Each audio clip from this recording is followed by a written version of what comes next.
được chuyển thể từ tiểu thuyết khoa học viễn tưởng kinh dị cùng tên. Câu chuyện kể về một nhóm người ngoài hành tinh sống yên bình dưới đáy biển. Do con người phá hoại môi trường biển nên người ngoài hành tinh bắt đầu trả thù loài người. Khi các nhà khoa học phát hiện ra điều này, họ cố gắng ngăn chặn ngày tận thế. Không nói nhiều, bắt đầu phim. Tất cả bắt đầu từ một ngư dân sắp ra khơi đánh cá. Người đàn ông này là ngư dân giỏi nhất làng. Mỗi lần ra khơi, anh ta đều đi xa hơn vào vùng biển sâu để đánh bắt. Lần này cũng vậy, và nguy hiểm cũng đến vào lúc này. Khi người đàn ông thả lưới, hy vọng bắt được cá lớn, nhưng không ngờ lưới kéo lên lại không thể nhúc nhích. Khi anh ta dùng sức mạnh, người đàn ông bị lực phản hồi kéo xuống biển. Anh ta không muốn mất tấm lưới mưu sinh nên bắt đầu lặn xuống để lấy lại lưới. Tuy nhiên vừa mới lặn xuống đáy, ánh sáng bỗng nhiên trở nên tối tăm. Anh ta ngước lên mới phát hiện phía trên đã bị vô số cá bao vây. Lúc này muốn thoát thân đã quá muộn. Người đàn ông chỉ có thể trơ mắt nhìn đàn cá nuốt chửng mình.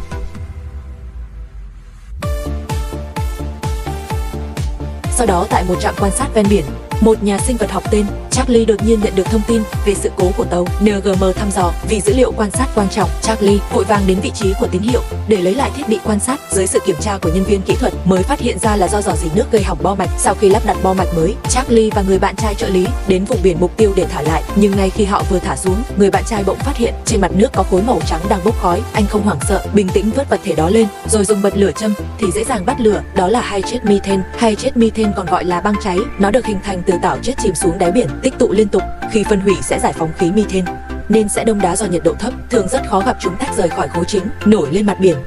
Trông có vẻ rất nhiều, không chỉ vài mảnh. Lượng băng cháy nổi lên mặt nước nhiều như vậy cũng khiến Charlie kinh ngạc. Vì làm công tác bảo vệ sinh vật biển nhiều năm như vậy, đây là lần đầu tiên gặp tình huống này. Để tìm hiểu nguyên nhân, Charlie quay lại những hình ảnh này gửi về trụ sở để nghiên cứu. Còn tại một bờ biển khác, một con cá voi sát thủ với những vết thương kỳ lạ bị sóng đánh dạt vào bờ. Để tìm hiểu nguyên nhân, Leon cũng là nhà sinh vật học biển theo hướng gió đến một vịnh biển. Qua những ngư dân có kinh nghiệm, anh được biết 2 giờ trước khi họ ra khơi, quả thực có một con cá voi sát thủ tấn công tàu đánh cá của họ và gây hư hại nghiêm trọng cho tàu. Để tự vệ, ngư dân chỉ có thể dùng liềm và dao nĩa để phản kích. Có lẽ chính là con ở trên bãi biển, nhưng điều này lại khiến Leon đau đầu vì cá voi sát thủ là loài sống theo đàn, chúng thường không chủ động tấn công con người. Vậy điều gì đã khiến nó phát điên như vậy? Leon không thể hiểu nổi. Để tìm hiểu nguyên nhân, Leon bắt đầu theo dõi tình hình dưới biển ngày đêm. Cuối cùng vào ngày này, anh phát hiện đàn cá voi sát thủ xuất hiện trở lại. Vì vậy anh lập tức chuẩn bị khởi hành. Tuy nhiên anh không ngờ rằng tại một cảng gần đó, một tàu ngắm cá voi cũng đồng thời khởi hành và có cùng đích đến với Leon. Sau khi Leon ra đến mặt biển, anh bắt đầu thả thiết bị theo dõi để nghe động tĩnh của đàn cá voi. Khi anh đang mải mê thì một con cá voi lưng gù đột nhiên bơi đến từ phía sau. Cá voi lưng gù dừng lại bên thuyền của Leon, nhìn anh một lúc lâu, sau đó lặng lẽ bơi đi. Leon vốn không phải đến vì cá voi lưng gù nên anh không quan tâm nhiều. Anh tiếp tục chú ý đến động tĩnh của cá voi sát thủ. Nhưng ngay khi anh cầm ống nhòm lên quan sát, anh bất ngờ phát hiện bóng dáng tàu ngắm cá voi ngay trên đường di chuyển của đàn cá voi. Thấy tình hình không ổn, anh lập tức lái tàu đến cảnh báo. Lúc này cá voi lưng gù đã bắt đầu biểu diễn xung quanh tàu ngắm cá voi. Tuy nhiên hành khách trên tàu hoàn toàn không biết nguy hiểm đã cận kề.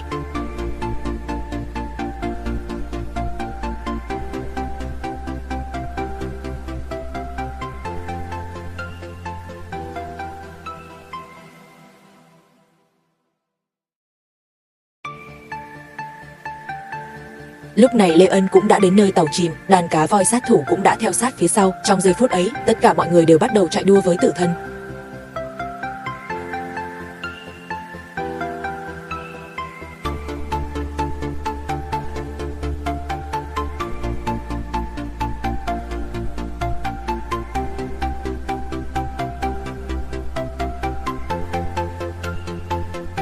Cuối cùng Leon vẫn không thể cứu được tất cả mọi người.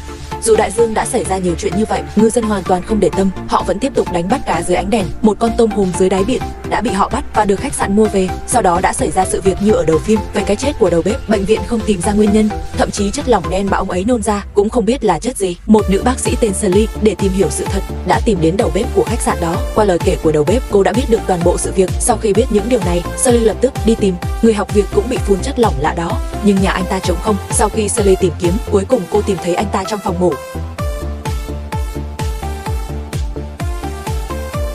Mặt khác, để điều tra băng cháy, tại sao lại nổi bất thường lên mặt nước. Công ty của Charlie đã cử tàu nghiên cứu đến khảo sát thực địa. Khi robot thăm dò xuống đáy biển, họ phát hiện trên đáy biển có nhiều sinh vật lạ, chúng bám thành đàn trên băng cháy. Thấy cảnh này, họ cho rằng có thể là do những sinh vật này.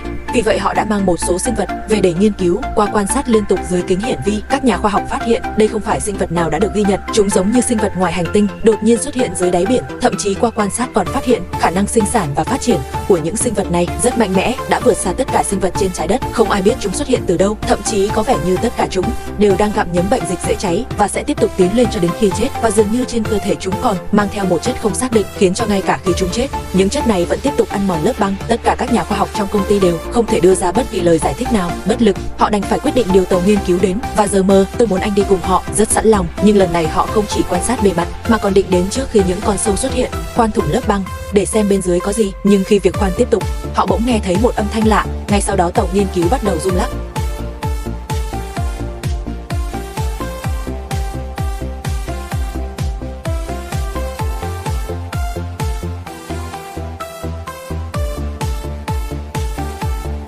Tai nạn xảy ra quá đột ngột, để tránh tình hình trở nên tồi tệ hơn, họ buộc phải dừng hoạt động khoan.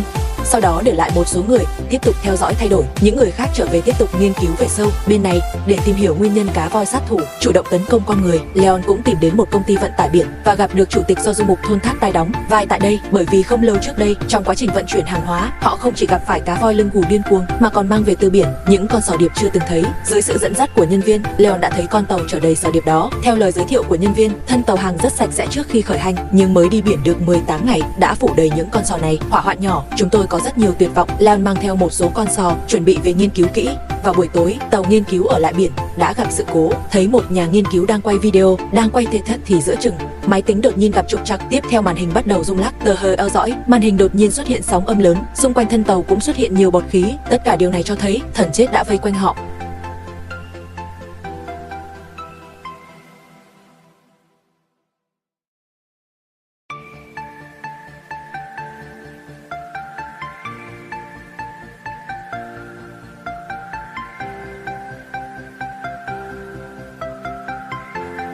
Sáng sớm ngày thứ hai, sau khi tàu nghiên cứu gặp nạn, một cặp đôi đang đùa giỡn trên cầu. Trong lúc đùa nghịch, họ vô tình làm rơi một cuốn sách xuống đáy nước. Nhưng điều không ngờ tới là cùng với cuốn sách nổi lên là một lượng lớn sứa, số lượng nhiều đến nỗi phủ kín cả cảng.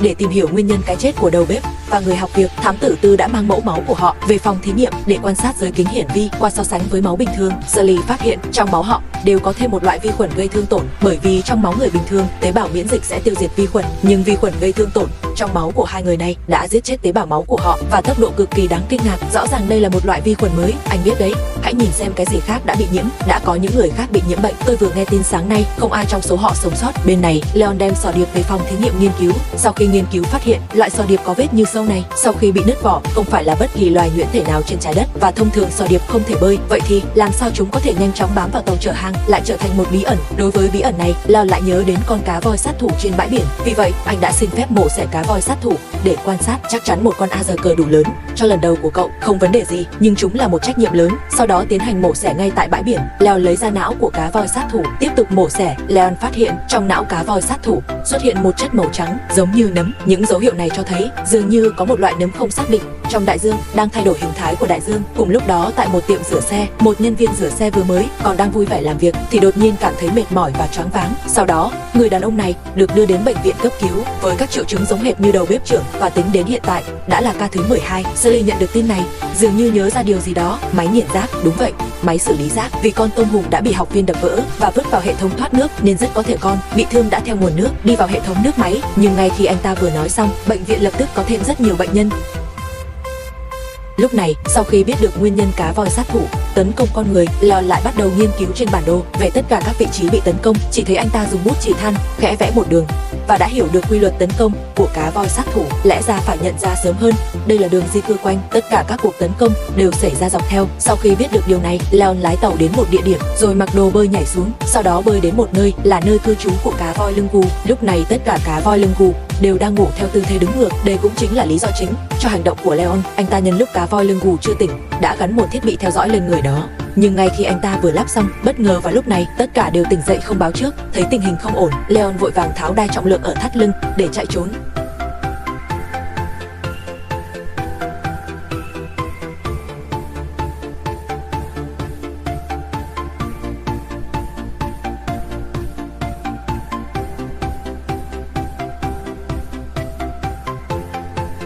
họ đã thành công thoát khỏi vùng biển của cá voi lưng gù. Sau đó qua vài ngày chờ đợi, Leon cuối cùng đã nhận được tín hiệu từ thiết bị theo dõi. Vì vậy anh ta lập tức lái tàu đến, mang về thiết bị theo dõi đang nổ trên mặt biển. Sau khi trở về phòng thí nghiệm, họ lập tức quan sát video đã quay được. Trong video, cá voi lưng gù bơi thẳng về phía trước và mọi thứ diễn ra rất suôn sẻ. Nhưng khi họ đến một vùng nước, bỗng nhiên tất cả bắt đầu lặn xuống. Anh có tưởng lặn sâu như thế này không? Không, chưa bao giờ. Khi cá voi lưng gù tiến về phía trước, đáy biển cũng trở nên tối đen như mực. Nhưng theo thời gian, họ phát hiện ở phía trước vùng biển sâu xuất hiện những đốm sáng lấp lánh. Càng đến gần ánh sáng, càng trở nên rực rỡ hơn, như thể có một thành phố phồn hoa dưới đáy biển vậy. Nhưng video đến đây đã kết thúc. Leon đã xem đi xem lại nhiều lần. Trong phòng thí nghiệm vẫn không biết đó là gì. Thậm chí anh ấy nghi ngờ đó có thể là một nền văn minh dưới biển. Nhưng tất cả chỉ là phỏng đoán. Sự thật vẫn cần phải tiếp tục nghiên cứu, tiếp tục khám phá. Nhưng về tất cả điều này, một cựu sĩ quan quân đội lại không nghĩ như vậy. Vì khi phục vụ trong quân đội, ông phát hiện đôi khi quân đội sẽ tận dụng việc huấn luyện sinh vật biển để trinh sát. Vì vậy ông cho rằng có thể đây là do những sinh vật được huấn luyện gây ra. Nhưng cá voi sát thủ chủ động tấn công con người, giữ dày đặc bao vây cảng, cùng với sự xuất hiện đột ngột của sinh vật lạ và những thứ chưa từng thấy. Rõ ràng quân đội không thể huấn luyện những thứ này. Vì vậy Leon đã bác bỏ ý kiến của ông ấy. Tất cả những gì tôi nói là đôi khi có điều gì đó đang diễn ra. Sau đó tiếp tục nghiên cứu, nhóm của Leon phát hiện loài sinh vật này hiện đang xuất hiện đồng thời ở các vùng biển khác. Thậm chí một lần, một số chất trong cơ thể mặc dù giống với chất lỏng màu trắng trong não của cá voi sát thủ, nhưng hiện tại họ vẫn chưa thể chắc chắn hoàn toàn. Vì vậy để có thêm mẫu nghiên cứu, Leon lại lái xe đến công ty tàu hàng của Sato. Nhưng khi anh đến cửa mới phát hiện nơi này đã được vũ trang canh gác và họ từ chối cho Leon vào. Tuy không thể trực tiếp lấy được mẫu nghiên cứu, nhưng Leon không muốn từ bỏ. Vì vậy anh đợi đến đêm khuya, khi canh gác lỏng lẻo đã trèo qua hàng rào lẻn vào. Ban đầu mọi thứ vẫn suôn sẻ, nhưng ngay khi Leon sắp đến tàu hàng, một đèn pha bất ngờ chiếu thẳng vào anh. Leon thấy vậy chỉ có thể bỏ chạy.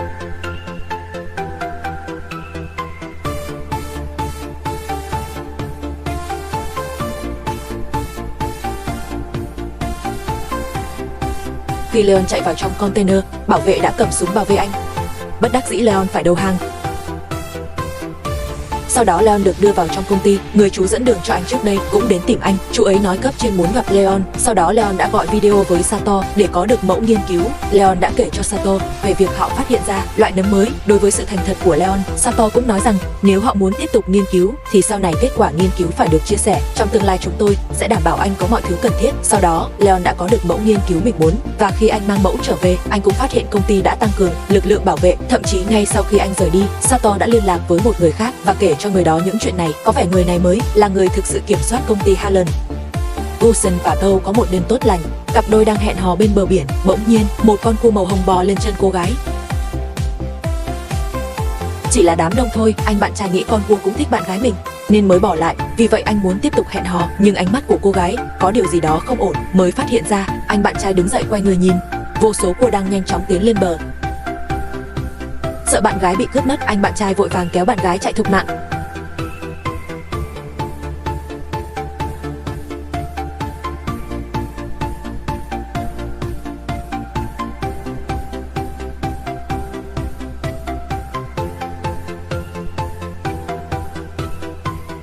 Có lẽ vì quá vội vàng, họ đi xe máy và ở một khúc cua bỗng nhiên ngã xuống, và cùng với cú ngã của họ là bị vô số cua nuốt chửng.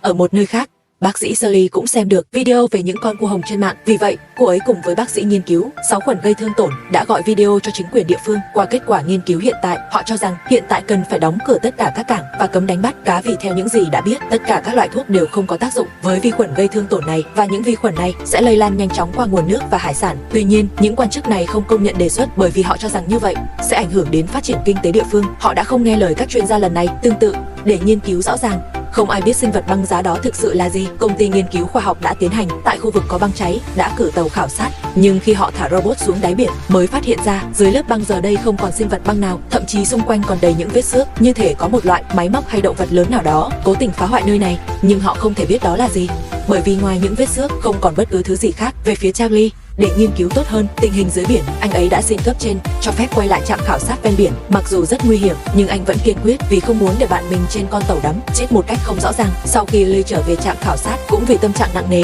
và áp lực quá lớn nên cô đã gọi bạn trai đến để giải khuây. Thời gian trôi qua đến sáng hôm sau khi bạn trai đi, Lee chuẩn bị mở máy tính để làm việc, nhưng điều bất ngờ là trên máy tính có tin nhắn từ người bạn đã mất. Gia, Lee đọc tin nhắn với tâm trạng nặng nề. Trong những tin nhắn đứt quãng, cô cũng phát hiện điều bất thường. Ngoài tín hiệu video bất thường, cô còn thấy phía sau cửa sổ của người bạn dường như có thứ gì đó khác thường. Bác sĩ muốn dùng thạch cao để cắt mở con cua mụn nhọt này. Những người bên ngoài phòng thí nghiệm cũng đang theo dõi căng thẳng khi lớp vỏ cứng bị cắt mở. Bác sĩ Sully ngạc nhiên phát hiện bên trong vỏ cua này toàn là chất lỏng màu trắng không rõ nguồn gốc. Sully cẩn thận dùng ống hút một ít chất lỏng nhỏ lên lam kính, sau đó đặt lam kính lên kính hiển vi. Anh ta lại nhỏ thêm một giọt máu vào chất lỏng trên lam kính. Sau khi chuyển sang vật kính có độ phóng đại cao, Sully ngạc nhiên phát hiện ra rằng chất lỏng màu trắng sữa này đang nuốt chửng các tế bào máu với tốc độ có thể nhìn thấy bằng mắt thường. Sau đó Sully đã đưa ra kết luận chính xác, những chất lỏng màu trắng sữa này chính là loại nấm gây thương tích không rõ nguồn gốc kia. Những con cua này cũng là một loại sinh vật biển, nhưng thông thường chúng sống dưới nước và không thể sống trên cạn. Theo tình hình chúng lên bờ hàng loạt hiện nay, rất có thể tất cả chúng đã bị nấm kiểm soát. Vì vậy Sully cho rằng chúng đã trải qua một số biến đổi, thậm chí đã trở thành một sinh vật hoàn toàn mới. Có vẻ như chúng di chuyển nhanh hơn nhiều và giết người nhanh hơn cả tôm hùm bị nhiễm bệnh. Mặt khác, Charlie kể từ tập trước, sau khi nhận thấy điều bất thường trong video của người bạn đã mất, cũng đã ngày đêm chăm chú xem đi xem lại video, nhưng dù cố gắng thế nào, anh ta cũng không thể nhìn rõ có gì. Sau cửa sổ, bất đắc dĩ,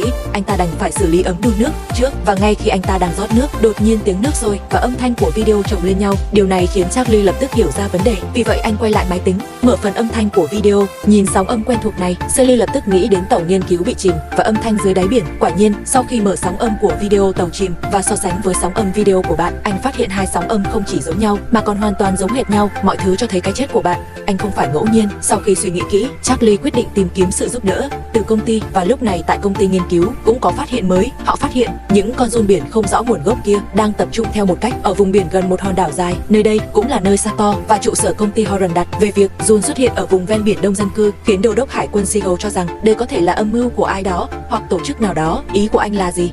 Ý tôi là những con giun này chỉ tình cờ được tìm thấy ở nơi chúng có thể gây hại nhiều nhất. Về suy nghĩ này của ông ta, giáo sư không đồng tình, bởi với tình hình hiện tại, những sinh vật biển này đe dọa con người, không ai hay tổ chức nào có thể thu lợi. Ngay khi họ đang tranh luận, một nghiên cứu sinh đến báo với giáo sư rằng Charlie gọi video đến. Vì vậy giáo sư đã đến trước máy tính. Khi thấy thầy giáo đến, Chát Lợi cũng tự nhiên nói ra tất cả suy nghĩ của mình.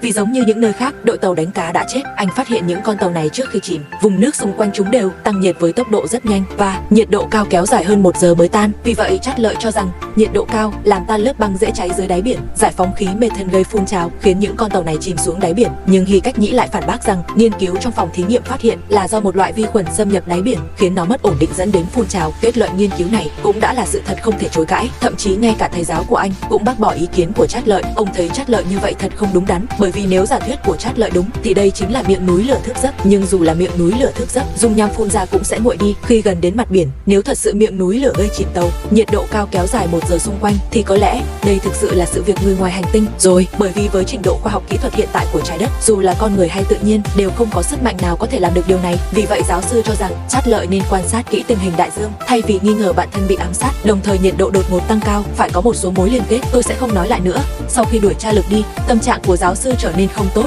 bởi vì Cha Lực là học trò xuất sắc nhất của ông. Nếu cậu ấy thực sự không chú tâm vào công việc, có lẽ sẽ không còn ai kế thừa công trình của ông nữa. Nhưng đối mặt với giáo sư như vậy, Hy Cách nói, tôi sẽ không vội vã bác bỏ những gì cô ấy nói. Sau một lúc, giáo sư vẫn quay lại trước máy tính. Trong phòng thí nghiệm, ông đã chấp nhận lời của Hy Cách và xem xét kỹ phát hiện của Cha Lợi. Dường như thực sự đã phát hiện ra điều gì đó. Sau đó, ông bảo Hy Cách gọi điện cho Tả Đằng, vì họ muốn biết công ty của Tả Đằng có phát hiện gì không. Dù sao thì băng trùng hiện đang tập trung về phía tổng công ty của họ. Tuy nhiên đối với câu hỏi của Hy Cách, Tả Đằng không trả lời. Anh ta chỉ nói với Hy Cách về kết quả nghiên cứu của Lại Ân và nói nếu muốn biết thêm có thể tìm anh ấy. Cảm ơn và chúc đi đường bình an. Theo thông tin của Tả Đằng, Hy Cách lại gọi điện cho Lại Ân. Anh ta nói với Lại Ân về việc họ phát hiện ra loại băng trùng mới. Vì hành vi của những băng trùng này rất bất thường nên anh ta muốn trao đổi tài liệu nghiên cứu này với Lại Ân để lấy tài liệu nghiên cứu về nhất bội, không chỉ là cơ bắp còn gì nữa. Thú vị đấy, Lại Ân nói qua kiểm nghiệm họ phát hiện Cá voi, chất trắng trong thân não là một chất hữu cơ, hàng trăm phân tử hợp chất giống nhau, chúng xuất hiện đồng thời giữa động vật có vú và động vật hai mảnh vỏ. Hiện tượng này xáo phạm trực tiếp quy luật tự nhiên hiện có, nhưng hiện tại Leon và nhóm của anh ấy cũng không biết đó là gì, và ánh sáng kỳ lạ khi cá voi lặn xuống vùng biển sâu rốt cuộc là gì. Họ hoàn toàn không có manh mối để tìm ra sự thật. Leon đồng ý gửi video cá voi lưng gù cho Siegel. Dựa trên video Leon gửi, Siegel cũng đã xem xét kỹ lưỡng, nhưng anh ấy cũng không hiểu được gì nên đã gửi lại cho công ty. Nhưng phía công ty cũng không thể đưa ra kết luận trong thời gian ngắn. Đồng thời họ hiện đã quyết định bắt đầu nghiên cứu kỹ lưỡng giả thuyết về lỗ thông nhiệt của Julie. Vì vậy họ quyết định cử Siegel đến trạm nghiên cứu để cùng nghiên cứu với Julie, đưa camera xuống theo dõi chim biển, xem bờ biển có hoạt động gì không. Ở đây, một phụ nữ đang tắm nắng bên bờ biển, nhưng ngay sau đó thời tiết đột ngột thay đổi. Trên bầu trời, từng đàn chim biển đang bay gấp rút vào bờ, đồng thời nước biển bắt đầu rút xuống nhanh chóng, gió bắt đầu nổi lên dữ dội ở bờ biển, như thể một thảm họa sắp ập đến. Cùng lúc đó, Siegel vừa đến chỗ Julie cũng phát hiện ra hiện tượng này, nên anh vội vàng chạy lên phía trước kéo Julie lên máy bay. Charlie đã hoàn toàn suy sụp vì bạn trai anh ấy đang ở trong trạm nghiên cứu. Này, làm ơn, chúng ta không thể làm gì được. Tôi xin lỗi, chúng ta phải đi ngay hoặc sẽ chết. Lee đành phải lên máy bay, và sau khi máy bay cất cánh là cơn sóng thần tàn khốc ập đến.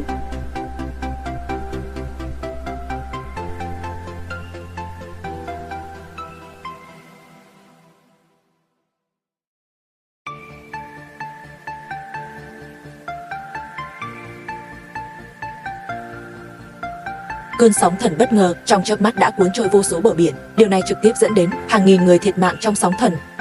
Như thể sinh vật biển đã bắt đầu phản công toàn diện con người. Bạn trai của Julie là một trong số những nạn nhân đó. Mất đi người yêu, Julie không còn thiết ăn uống, công việc giám sát đại dương cũng bị bỏ bê. Mỗi ngày chỉ có thể giải tỏa áp lực bằng cách bơi lội. Tương tự trong tập trước, Siegel, người đã cứu mạng Julie, khi anh trở về nhà, tin nhắn trên điện thoại đã giáng cho anh một đòn chí mạng. Đó là tin nhắn từ bạn gái trước khi cô ấy mất, và cô gái đang tắm nắng trên bãi biển chính là bạn gái anh. Cô ấy không kịp chạy trốn nên trong giây phút cuối cùng của cuộc đời đã gửi cho Siegel tin nhắn cuối cùng: Tiger, là em đây. Em chỉ muốn anh biết, em cũng không thể tưởng tượng cuộc sống không có anh. Đối với cơn sóng thần bất ngờ này, hoàn toàn không có dấu hiệu báo trước trên toàn cầu. Loài người đã tổ chức một hội đồng toàn cầu. Trong cuộc họp, bác sĩ Sully giới thiệu với mọi người, bắt đầu từ điểm tiếp xúc đầu tiên, chấn thương. Sinh vật biến đổi đã xâm nhập vào tất cả các nguồn nước ven biển, và hiện tại hơn 40% dân số trái đất sống ở vùng ven biển. Nếu các lỗ thông nhiệt và cua tiếp tục xuất hiện ở những nơi khác với quy mô như vậy, thì loài người sẽ phải đối mặt với cuộc di cư lớn nhất trong lịch sử. Sully cho rằng hiện tại loài người phải bắt đầu giám sát toàn diện mọi động tĩnh của đại dương. Tuy nhiên, đối với những gì Sully nói, các chuyên gia cho rằng lời nói của ông không đáng tin cậy. Họ cho rằng sóng thần có thể chỉ xảy ra một lần, không phát hiện được, có thể chỉ là sai sót của con người, và sau khi sóng thần kết thúc, các lỗ thông nhiệt đã rút trở lại biển. Còn về sinh vật biến đổi mà Sully đề cập, họ càng cho rằng đó có thể chỉ là virus mới xuất hiện. Mức độ nghiêm trọng của nó giống như khi cúm mùa mới xuất hiện. Vậy thôi, con người sẽ sớm nghiên cứu ra thuốc đối phó. Tôi không đề xuất điều đó, ngài Pick. Dữ liệu cho thấy, sau khi cuộc họp kết thúc, mặc dù đề xuất của Sully không được chấp nhận, nhưng cũng nhờ cuộc họp này, Leon, Siegel, Kali và Sully đã quen biết nhau. Tất cả họ đều cho rằng hiện tại đại dương đang có những thay đổi to lớn. Sau khi cuộc họp kết thúc, Siegel đã gọi điện cho Sully, bởi vì trong cuộc họp, Sully nói tất cả các cuộc tấn công trước đây không phải ngẫu nhiên. Vì vậy ông ấy muốn hỏi Sully liệu có nắm được bằng chứng gì không. Đúng vậy, điều đó cho thấy rằng chúng đã. Tư Gia Lợi nói đây là một phần của kế hoạch tổng thể. Anh ta nghi ngờ dường như có ai đó đứng sau tất cả chuyện này, hoặc đang điều khiển những sinh vật biển này. Học tập, đúng vậy, học tập, bởi vì Tư Gia Lợi phát hiện 6 khuẩn tìm thấy trong tôm hùm là từ những con bị ngư dân đánh bắt, còn những con cua bị nhiễm bệnh lại tự bò lên bờ. Thêm vào đó là đàn cá voi chủ động tấn công con người. Tất cả những điều này dường như cho thấy có người đang điều khiển chúng. Đối với ý kiến của Tư Gia Lợi, Hy Cách Nhĩ hoàn toàn tin tưởng, bởi vì anh ta từng ở trong quân đội huấn luyện sinh vật biển. Vì thế, Hy Cách Nhĩ mời Tư Gia Lợi ra ngoài gặp mặt. Khi nào? Ngày mai. Được, tôi sẽ đến. Bên này, Lại Ân mang theo hành lý đến một tòa nhà lớn và gặp Ai Mi Nhĩ, học trò của giáo sư. Dưới sự dẫn dắt của Ai Mi Nhĩ, anh ta lại gặp Hy Cách Nhĩ và Cha Lợi và cả Tư Gia Lợi. Người hẹn cuộc gặp này là Hy Cách Nhĩ. Anh ta nói với mọi người, anh ta phát hiện số lượng sinh vật trong đại dương đang tăng lên, và hành vi bất thường của cá voi và cua cũng cho thấy tất cả những điều này đều trái ngược với sinh học hiện có. Tôi tin rằng điều gì đó đang đứng sau những sự kiện chúng ta đã chứng kiến. Điều gì đó đã nhận ra biển cả. Khi nghe điều này, tất cả mọi người đều im lặng, bởi vì nếu điều này là đúng, con người thực sự có thể phải đối mặt với người ngoài hành tinh. Khi mọi người không biết nói gì, giáo sư đã lên tiếng. Ông nói, nếu những hiện tượng này thực sự có liên quan, nếu những người ngoài hành tinh này thực sự tồn tại trong lĩnh vực chưa biết, thì họ là sản phẩm của một trí tuệ cao cấp nào đó. Mục đích của họ rất rõ ràng, là đuổi con người ra khỏi đại dương. Về điều này, giáo sư cười, vì ông hoàn toàn không tin rằng dưới đáy đại dương thực sự tồn tại trường trí tuệ cao cấp. Qua nhiều năm nghiên cứu đại dương, ông chưa từng phát hiện bất kỳ sinh vật trí tuệ cao nào. Nếu giả thuyết của Siegel và nhóm của họ là đúng, thì tất cả nghiên cứu trước đây của ông sẽ bị lật đổ. Vì vậy ông đã chọn rút lui. Nhưng trước khi tôi làm điều đó, tôi phải cảnh báo các bạn. đây có thể là một con đường rất nguy hiểm, có thể gây ảnh hưởng đến tâm lý của cả thế giới. Đối với thái độ của vị giáo sư mà mình tôn kính, Hailey cũng cảm thấy khó hiểu. Anh đuổi theo giáo sư, và Hailey cho rằng có lẽ lần này giáo sư thực sự đã sai. Ông ấy nên nghĩ cho toàn nhân loại thay vì chỉ nghĩ đến thành quả nghiên cứu của mình. Nhưng dù Hailey nói gì, giáo sư vẫn quyết định rút khỏi nghiên cứu. Khi tâm trí tôi thấy bị xáo trộn và dâng trào, xã hội của tôi hàng nghìn. Bên này Shigeru lại gọi điện cho Sato bởi vì bây giờ không có sự tài trợ từ công ty khảo sát của giáo sư. Dù họ có năng lực lớn đến đâu cũng đều vô ích, nên anh muốn tàu chở hàng của Sato. Vì vậy anh ta muốn tàu hàng của Sato, công ty cung cấp hỗ trợ tài chính cho nhóm. Nếu bạn tìm thấy âm thanh nào đó, họ sẽ tự nói lên điều đó. Sau khi nhận được sự hỗ trợ tài chính từ Tá Đằng, Tây Cách và Lại Ân bắt đầu nghiên cứu 3 đoạn video đó. Trong lúc nghiên cứu, Tây Cách phát hiện trên tay Lại Ân đeo một chiếc vòng tay đặc biệt, nên anh ấy hỏi thử. Lại Ân nói đó là món quà mẹ tặng từ nhỏ, nhưng anh ấy cũng không biết cụ thể là gì. Tây Cách cầm lấy xem vài giây rồi trả lại. Sau khi hai người chia tay, Tây Cách trở về phòng, vẽ lại hoa văn trên vòng tay vì anh ấy cảm thấy chiếc vòng này có thể sẽ đóng vai trò quan trọng trong tương lai. Vì vậy anh ấy nghiên cứu hoa văn. Sau khi giải mã được 3 chữ cái tiếng Anh, sau đó Tây Cách dẫn nhóm đến hội đồng nhân loại. Anh ấy giải thích ý tưởng của nhóm với hội đồng. Tây Cách nói hiện tại họ cho rằng dưới đáy biển thực sự tồn tại sinh vật có trí thông minh cao. Xét từ những thảm họa hiện tại, họ đã bắt đầu phản công loài người, nhưng những sinh vật này là đột biến hay người ngoài hành tinh, vẫn cần nghiên cứu thêm. Trí thông minh mới này có thể gây ra lo ngại về chiến tranh. Hiện tại tôi gọi họ là Lúc này người của hội đồng lại hỏi anh ấy nếu lý thuyết của nhóm là đúng, vậy họ sẽ làm gì tiếp theo. Tây Cách nói bước đầu tiên họ muốn thử liên lạc với họ vì có sự xuất hiện của sâu băng và khăn trùm đầu, có lẽ không khó để liên lạc với họ. Tuy nhiên hội đồng lại nói rằng công ty tàu hàng của Sato chỉ cung cấp cho họ chi phí đi lại và lưu trú, thêm vào đó họ không có sự hỗ trợ từ bất kỳ tổ chức nghiên cứu nào. Vì vậy hội đồng từ chối hỗ trợ, họ tiếp tục nghiên cứu. Tuy nhiên ngay sau khi cuộc họp kết thúc, một tiến sĩ tên Mana đã tìm đến họ, bởi vì sau khi các thảm họa bùng phát, ông ấy cũng luôn theo dõi mối liên hệ giữa các sự kiện này, và với nỗ lực của mình, Mana đã phát hiện ra ở Bắc Băng Dương và Nam Cực cũng có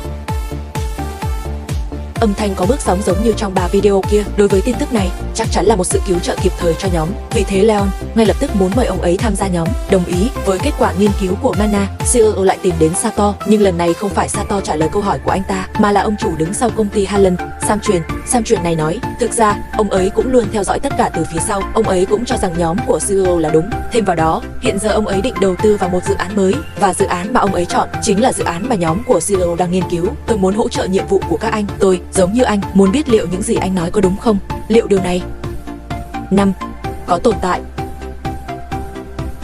Sau khi trở về, CEO lại mở cuộc họp với mọi người, bởi vì nghiên cứu này không được công chúng ủng hộ. Hơn nữa, nơi họ sắp đến là Bắc Băng Dương. Theo tài liệu của Mạn Sa, một khi họ ra biển sẽ gần như mất liên lạc với đất liền, nên anh ấy hy vọng mọi người cân nhắc kỹ. Tôi không thể đảm bảo sự thành công của nhiệm vụ này, không có gì đảm bảo cả rằng chúng ta sẽ trở về an toàn. Đối với lời nói của Hy Cách, không ai nói thêm lời nào. Lúc này họ đã sẵn sàng liều mình vì điều đó. Sau đó họ lên tàu nghiên cứu hướng về Bắc Băng Dương, nhưng khi họ ra đến biển, nước biển xung quanh con tàu dường như bắt đầu sôi lên, rẽ sang hướng 310. Chúng ta có khách.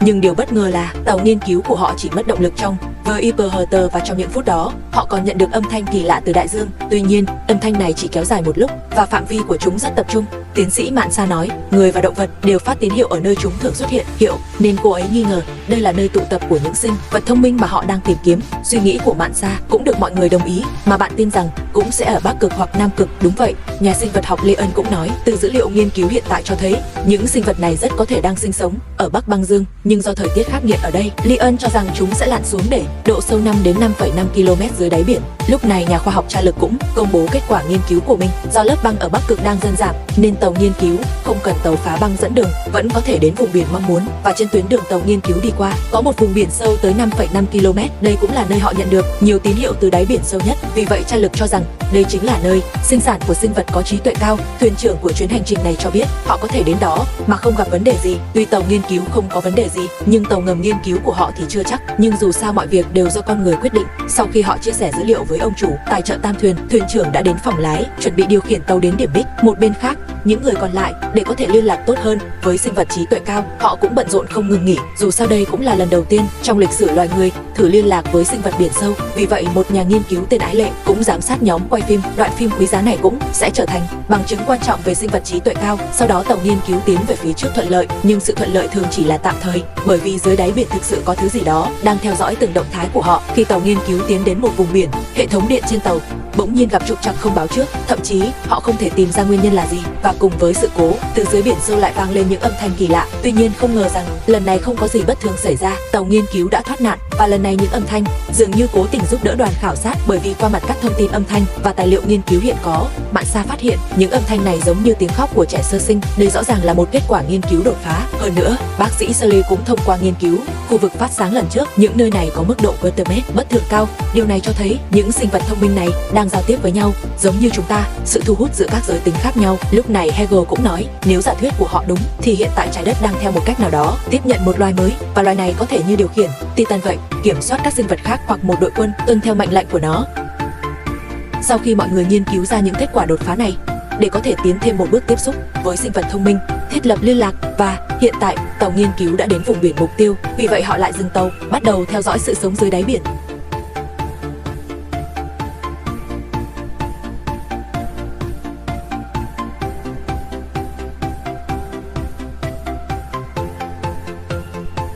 Vùng biển mục tiêu rất chính xác, hiện tại đã là một khu vực Buiman. Thừa thắng xông lên, đoàn khảo sát lập tức cử Sully và một nhà nghiên cứu tên Luther bắt đầu lặn sâu xuống đáy biển để khám phá.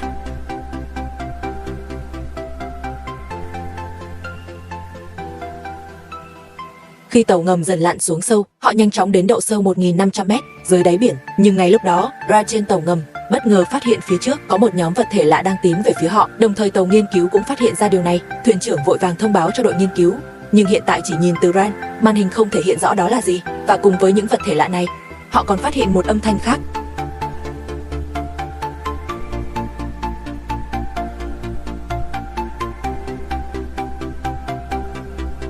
Khi âm thanh này càng lớn, thuyền trưởng định hỏi tra lực xem có thể nhìn rõ đó là gì không. Họ bất ngờ phát hiện ra liên lạc giữa tàu nghiên cứu và tàu ngầm đã bị đứt, và màn hình hiển thị cố một vật chất này sẽ nhanh chóng bao vây tàu ngầm. Mọi chuyện từ háo hức chuyển sang kỳ quái và sợ hãi. Tra lực và một người khác trên tàu ngầm cũng phát hiện ra tình hình, nên anh ta bảo lỗ tự tắt đèn rọi, vì Roy cho thấy vật thể này rất gần nhưng mắt thường không thể nhìn thấy gì. Vì vậy tra lực nghĩ có thể do đèn rọi. Tuy nhiên dù họ đã tắt đèn rọi vẫn không thể nhìn thấy bất cứ thứ gì, mặc dù những thứ đó đã bao vây họ. Khi người trên tàu thấy tình hình này, liên tục cố gắng gọi họ quay lại, nhưng dù họ có cố tăng cường tín hiệu thế nào cũng không có tác dụng. May mắn thay, lỗ tự trên tàu ngầm sau khi chờ đợi lâu cũng cảm thấy sợ hãi nên đã tự ý bật đèn và bắt đầu quay lại. Họ không biết rằng hành động của Luther đã vô tình cứu mạng cả hai người. Khi tàu ngầm của anh ta quay về dưới tàu nghiên cứu, Riley bất ngờ phát hiện một khối vật chất phát sáng đang theo họ, và khối vật chất này giống hệt với vật chất phát sáng khi đàn cá voi lưng gù xuống biển sâu.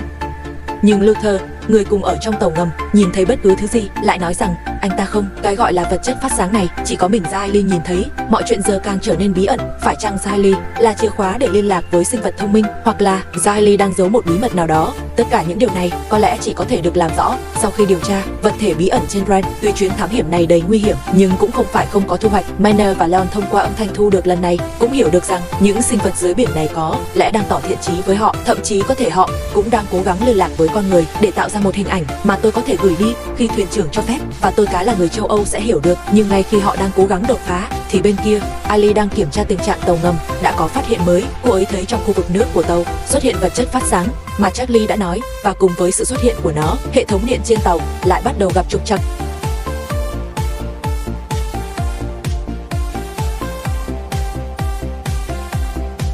Sự cố điện lần này khiến toàn bộ tàu nghiên cứu bị mất điện, và khi hệ thống điện được khôi phục, họ phát hiện Ái Lực gặp chuyện qua camera giám sát. Không ai biết tại sao Ái Lợi lại bất tỉnh, nhưng may mắn là họ có nữ bác sĩ Tư Gia Lợi. Tư Gia Lợi qua quan sát lập tức nhận ra dịch tủy sống của Ái Lợi đã chảy ra ngoài. Sự xuất hiện của dịch tủy sống cũng có nghĩa là màng bao quanh não hoặc tủy sống đã xuất hiện vết nứt. Đây rõ ràng là một dấu hiệu rất nguy hiểm. Tư Gia Lợi thấy vậy vội vàng yêu cầu mọi người phối hợp cấp cứu. Còn bên này Mạn Sa thông qua đội ngũ triển khai của Thánh La cũng phát hiện âm thanh lần này hoàn toàn khác trước, vì nó mạnh mẽ hơn và dường như đang gấp gáp truyền đạt điều gì đó cho họ. Thậm chí cô ấy còn phát hiện lần này âm thanh lại phát ra từ bên trong tàu nghiên cứu. Tin này quả là sét đánh giữa trời quang, vì họ không chắc đối phương là bạn hay thù. Nếu họ có ý đồ xấu thì toàn bộ người trên tàu nghiên cứu có thể gặp nguy hiểm. Vì vậy thuyền trưởng vội vã quay lại phòng lái, yêu cầu nhân viên kỹ thuật bắt đầu tìm nguồn âm thanh. Nhưng dù họ tìm kiếm ở đâu cũng không phát hiện bất kỳ điều gì bất thường. Điều này có nghĩa là âm thanh này đã tránh được tất cả thiết bị giám sát của họ. Bên này lại Ân cũng đến phòng y tế thăm Ái Lợi, và lúc này Ái Lợi toàn thân bắt đầu xuất hiện các đốm đỏ trắng.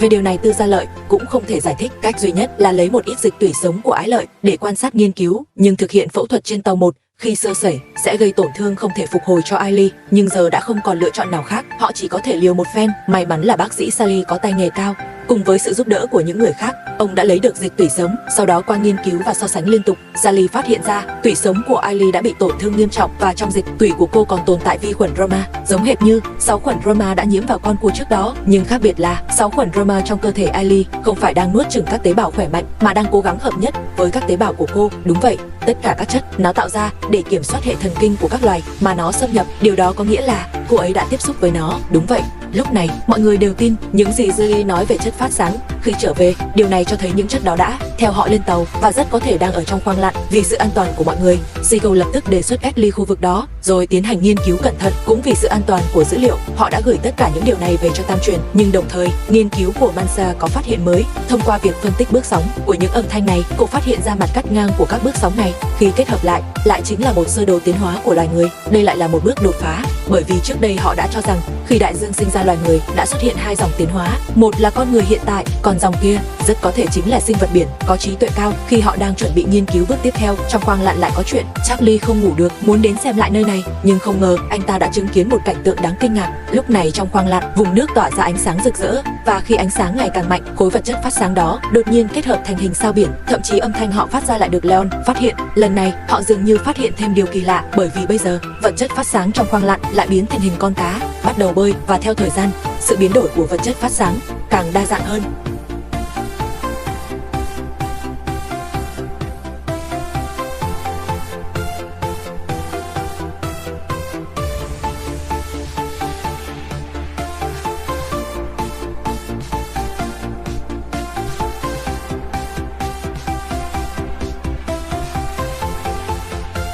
Và lần xuất hiện này của ý nhĩ thậm chí đang truyền đạt nhiều thông tin cho con người, trong khi tùy ý biến đổi hình dạng cho cha lợi xem cũng đang truyền sóng âm đến tàu nghiên cứu.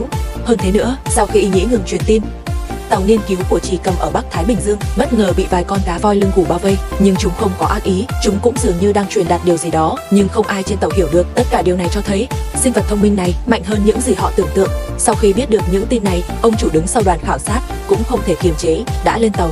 Tiếp theo, mọi người bắt đầu nghiên cứu in trong khoang lặn. Siegel phát hiện in này là một nhóm sinh vật đơn bào, vì vậy nó mới có thể phân chia, kết hợp thành một khối tế bào khổng lồ, từ đó thay đổi hình dạng để bắt chước các sinh vật khác. Mật độ ngài phiêu, đây là thứ chưa từng thấy trên trái đất. Sau đó, nhà khoa học Mena đã công bố biểu đồ sóng âm thu được đêm qua. Biểu đồ này tuy trông bình thường, nhưng nó là một hình ảnh đại dương của siêu lục địa, nghĩa là đây là hình ảnh từ 250 triệu năm trước, khi các lục địa trái đất chưa tách rời. Pangaea, đúng vậy, Panalasa là tất cả các đại dương thời cổ đại, in truyền cho họ một hình ảnh như vậy. Điều này cho thấy nó đến từ 240 triệu năm trước và đã từng thấy và ghi nhớ hình dạng của Panalasa. Qua những điều này, họ có thể xác định hoặc in đã sống từ 250 triệu năm trước đến nay, hoặc giữa chúng tồn tại một dạng ký ức tập thể, và ký ức này có thể được di truyền qua RNA qua nhiều thế hệ nhớ của họ. 250 triệu năm, đúng vậy, Jilly nói, có lẽ họ đang muốn truyền đạt rằng họ luôn ở đây và tồn tại từ trước khi con người xuất hiện, bởi vì loài người cũng tiến hóa từ đại dương. Điều này cho thấy Connor người và Year rất có thể có cùng một tổ tiên. Lúc này Siegel cũng nói, tín hiệu họ phát ra có lẽ là muốn giao tiếp với chúng ta và cố gắng ngăn chúng ta tiếp tục ô nhiễm đại dương.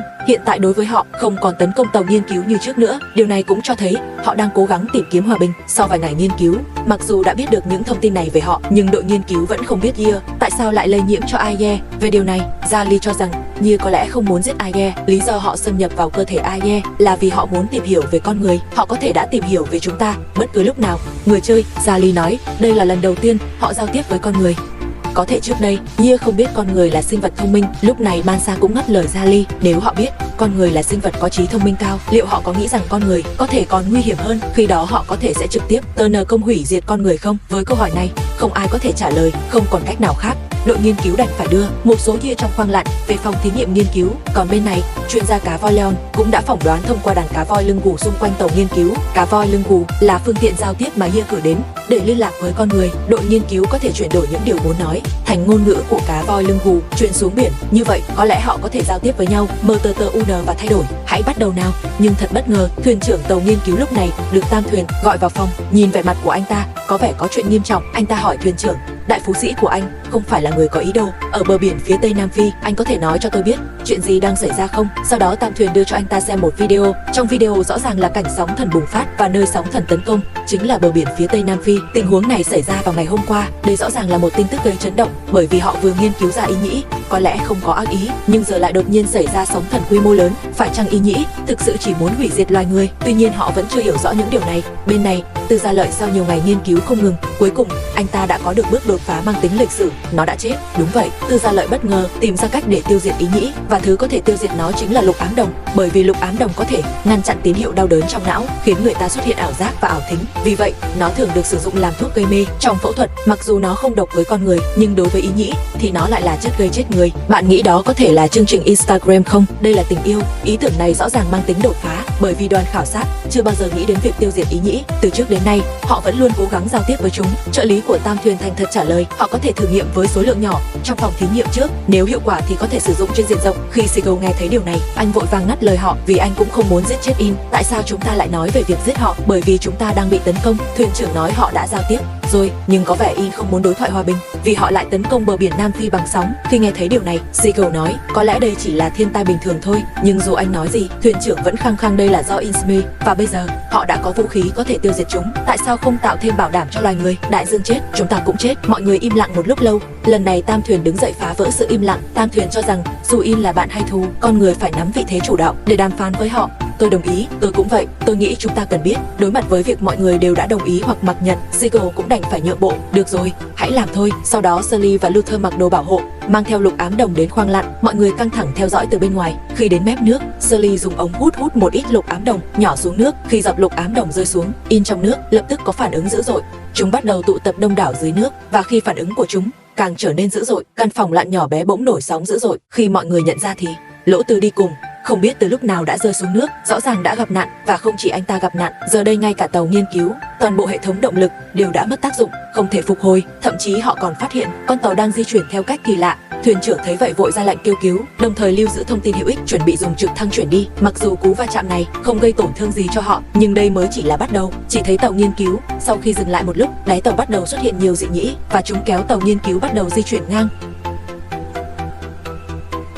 Chứng kiến tất cả, Mạn Sa nói, khi dị nhĩ trên tàu chết, tiếng kêu thét của nó chắc chắn đã lan truyền trong biển, nên mới dẫn đến việc chúng bắt đầu nổi điên. Dù biết họ không phải đối thủ của dị nhĩ, nhưng thuyền trưởng vẫn còn nghĩ cách giết chúng.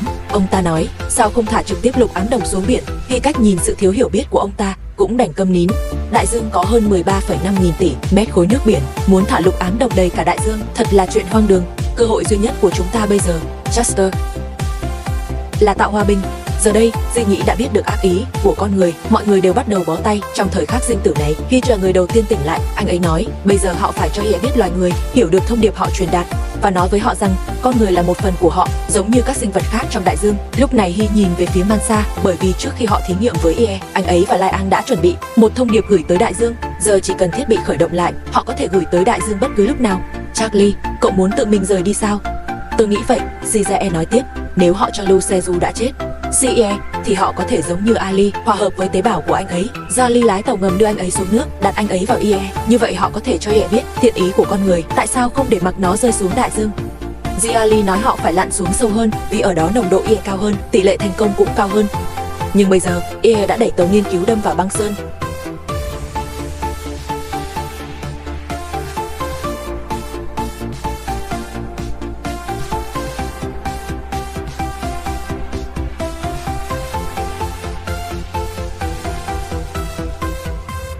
Thời gian không còn nhiều, họ phải tranh thủ từng giây. Trong khi mọi người đang hành động, họ còn phải đưa Ailey đang bất tỉnh lên máy bay, bởi vì Ailey đã từng hòa hợp với Ie. Nếu họ thất bại, thì Ailey sẽ là hy vọng cuối cùng của nhân loại. Tất cả mọi người trên tàu đều đang bận rộn trong căng thẳng và gấp gáp.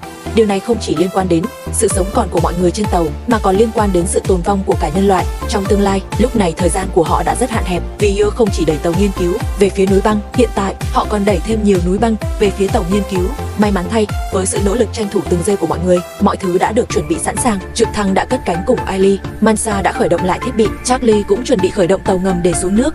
Khi tàu ngầm liên tục lặn xuống, Charlie nhanh chóng đến được đáy biển, nơi Il đang ở. Mansa và Leon trên tàu cũng bắt đầu phát tín hiệu thân thiện xuống đáy biển. Nhưng khi Charlie tiếp cận gần hơn, tàu ngầm và tàu trên mặt nước bắt đầu mất liên lạc không liên tục. Và Charlie, qua việc quan sát Yo ở khoảng cách gần như vậy, dường như anh đã nảy sinh ý nghĩ ngoài kế hoạch trong lòng. Hay nói cách khác, Yo dường như đã cho Charlie cảm giác rất thân thiết, cảm giác này giống như người thân vậy. Vì vậy, anh ấy lợi dụng tín hiệu đứt quãng để nói với tàu, hiện tại do Luther đã chết quá lâu, anh ta không thể đáp ứng yêu cầu liên lạc với Yo. Vì vậy, Charlie định tiêm Yo vào cơ thể mình để anh ta liên lạc với Yo được thông qua. được thông qua. Charlie cởi bỏ bộ đồ lặn, đặt Luther vào buồng lái, sau đó anh bắt đầu tiêm vô vào tim.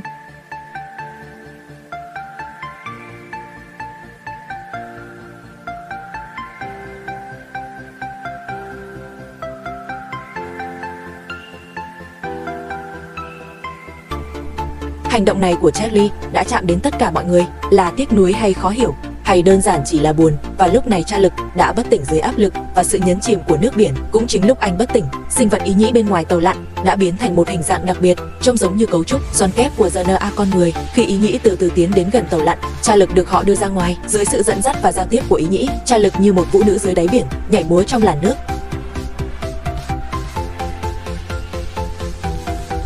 Không biết đã trôi qua bao lâu, đội khảo sát trên tàu bỗng cảm thấy có động tĩnh gì đó. Nhìn ra ngoài thì ra ý nhĩ đã đẩy núi băng dỡ Asa khỏi tàu khảo sát. Đây là kết quả sau khi Charles giao tiếp với họ. Có vẻ như ý nhĩ đã đạt được hòa bình với loài người, nhưng liệu hòa bình này có bền lâu không? Charles dưới đáy biển sau đó bị nước biển cuốn đến một hòn đảo không tên. Khi anh tỉnh dậy, màu mắt của anh đã có sự thay đổi khác thường, như thể anh đã hoàn thành một cuộc tiến hóa nào đó. Và vị trí anh đang ở là nơi nào? Liệu con người có thực sự bước vào giai đoạn tiến hóa tiếp theo nhờ